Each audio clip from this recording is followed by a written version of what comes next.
जो कोई भी माता लक्ष्मी को प्यार करता है चैनल को सब्सक्राइब करे, लाइक करे। जीवन में कभी भी धन की कमी नहीं होगी। माता लक्ष्मी जी आपके घर में वास करेगी। पति और पत्नी का रिश्ता बेहद पवित्र होता है।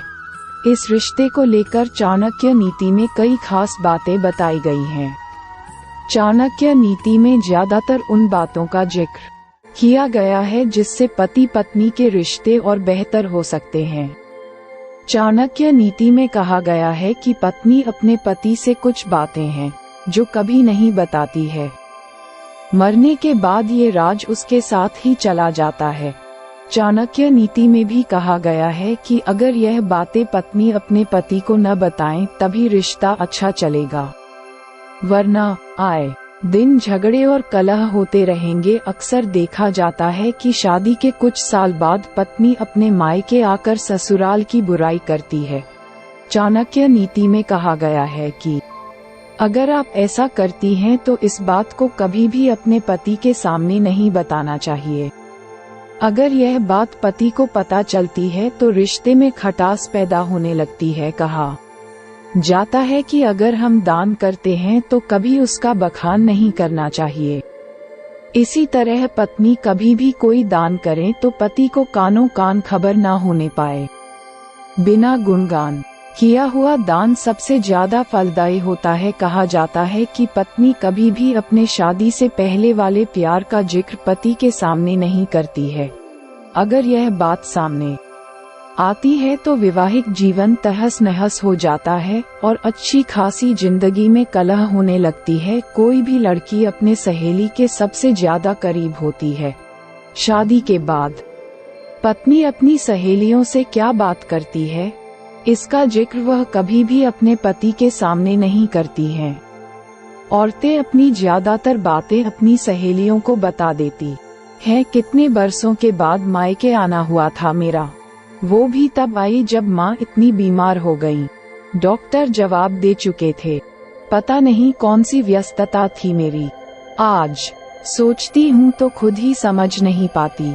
लेकिन उस बार घर से किसी का फोन आया था, आपकी माँ बीमार हैं, काफी याद कर रही हैं आपको। मुझे क्या पता था कि माँ की ये चलाचली की बेला होगी और उनके प्राण मुझे देखने के लिए ही अटके होंगे। माँ का निस्तेज चेहरा और पीली आंखें देखकर मुझे रुलाई आ गई। मुझे पहचान कर माँ के होंठ कुछ कहने के लिए फड़फड़ाए। मैंने अपने कान उनके होंठों से सटा दिए। कुंती के पत्र अलमारी के ऊपर, माँ टूटते स्वर में कह रही थी। मैंने उनके सामने ही अलमारी के पल्ले खोल दिए। अलमारी के ऊपरी तल्ले में रखा छोटा सा चौकोर डिब्बा लाकर माँ को थमा दिया। माँ ने उसे छुआ और हल्के अस्पष्ट स्वर में बोली, ढूंढ लेना कुंती को, मिल लेना उससे। और माँ ने दुनिया छोड़ दी। उस समय उनके पास मेरे सिवा कोई नहीं था। मैंने चुपचाप वो डिब्बा संभालकर अपने पास रख लिया। कुंती बुआ मेरी बचपन की सहेली, माँ की नंद बेटी जैसी, क्यों और कहाँ खो गईं, मुझे आज तक नहीं पता चला। किसी ने उन्हें ढूंढने की कोशिश भी नहीं की। कितनी सुंदर थी बुआ, बिन माँ बाप की बेटी बुआ, बड़े भाई और भाभी की शरण में रहने वाली बुआ, बड़े भाई के डर से हकलाने वाली बुआ। आज लगातार याद आ रही है उनकी। एक सवाल मन में आता है, बुआ तो कहीं गुम हो गई थी। फिर माँ के पास उनके पत्र। माँ बताती थी कि उनके ब्याह के समय बुआ बस 8 बरस की थी। वो भाभी का पल्लू पकड़े उनके साथ डोलती रहती।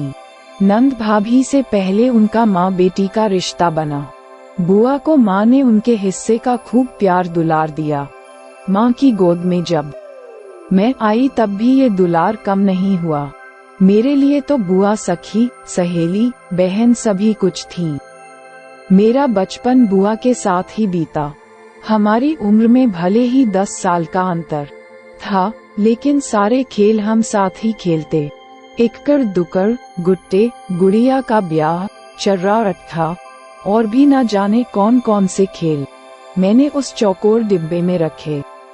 पत्रों को खोलना शुरू किया पहला पत्र। भाभी, मैं उस नरक से निकल आई जहां मैं मर मर कर जी रही थी। मुझे उम्मीद है कि तुम मुझे माफ कर दोगी। दूसरा पत्र, मैं मयंक के साथ हूँ। भाभी, विश्वास करो कि मैं बहुत सुखी हूँ। पता है, अब मैं हकलाती भी नहीं हूँ। तीसरा पत्र, कभी मेरी गृहस्थी देखने भी आना भाभी। हम दोनों को अच्छा लगेगा। हम दोनों मतलब मैं और मयंक। बहुत से पत्र थे, लेकिन वो पत्र घर के पते से नहीं भेजे गए थे। बुआ का पता भी उन्हीं पत्रों में लिखा हुआ था। मैंने मयंक को याद किया। वो काफी साल पहले पीली कोठी में रहने आया था। उसके घरवाले और रिश्तेदार किसी के ब्याह के लिए पीली कोठी में रुके थे। पीली कोठी इसीलिए किराए पर दी जाती थी। वही मयंक जो बुआ से कहा करता था, कुंती, तेरे बाल अभी सोने जैसे हैं। जब चांदी जैसे हो जाएंगे तब तू और भी सुंदर दिखेगी। और कुंती बुआ की आंखें झुक जाती, गाल गुलाबी हो जाते। कई बरस पहले की बात है। उस दिन बुआ ने अपने घुटनों तक लंबे बालों को लपेट कर जूड़ा बनाया था। हमारे कैंपस में लगा हुआ आम का पेड़ बौराया था। कुछ कैरियां आ चुकी थीं। हम लोग पत्थर मार मार कर कैरियां तोड़ रहे थे। 8 बरस की मैं और 18 बरस की बुआ। अचानक देखा कैरियां पटापट गिरने लगी।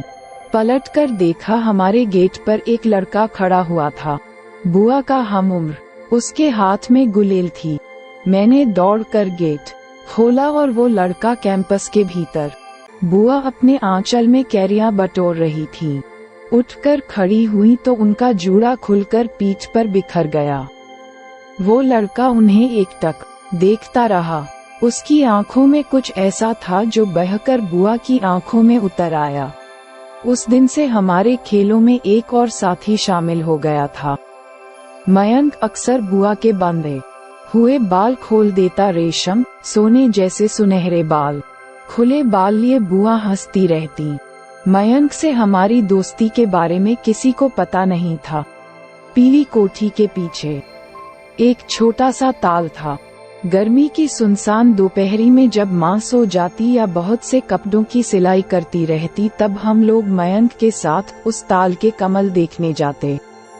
उसी ताल में कागज की नाव तैराते। वो बचपन के भोले दिन, स्वच्छ, निश्चल, पवित्र।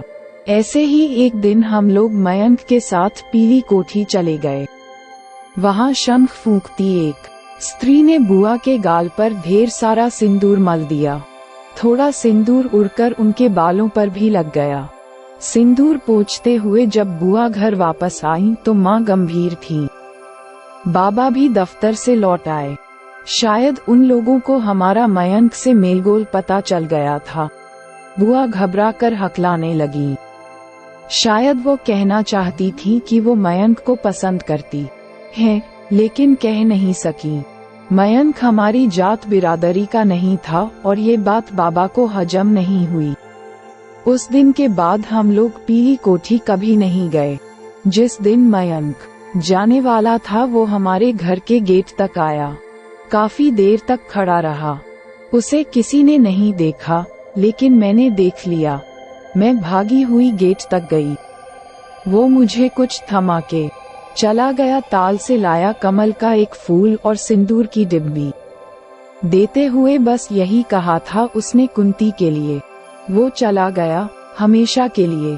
मैं उदास थी उसके लिए। पसंद नहीं आए, लेकिन वो बाबा को पसंद थे। बस कुंडली का मिलान बढ़िया हुआ था। सजातीय, पैसे वाला, लेकिन बुआ से लगभग 2 गुनी उम्र का।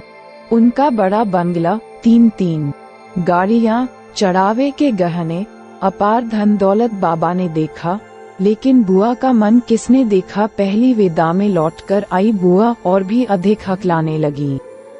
उनके चेहरे की उदासी माँ ने पढ़ ली और उन्हें अपने आंचल में समेट लिया। माँ भी बाबा के सामने कहाँ कुछ कह सकती थी। बुआ ससुराल लौट गई। वो इतनी चुप रहने लगी थी मानो रही, लेकिन जल्द ही अड़ोस पड़ोस रिश्तेदारी में सबको पता चल गया। खूब बदनामी हुई। फूफा नाम का वो व्यक्ति एक दिन कुछ लोगों के साथ हमारे घर आया। बाबा, ब्याह हुआ, प्रेम विवाह, विजातीय विवाह, अपनी गृहस्थी में रची बसी में समय के साथ ऐसे ही बहती रही। और आज माँ का अंत समय। माँ कितनी ही बातें मानने लगा चली गई और मेरे मन में कितने ही संशय, कितनी शंकाएं। घंटी बजाते ही दरवाजा बुआ ने खोला। उनकी परछाइयाँ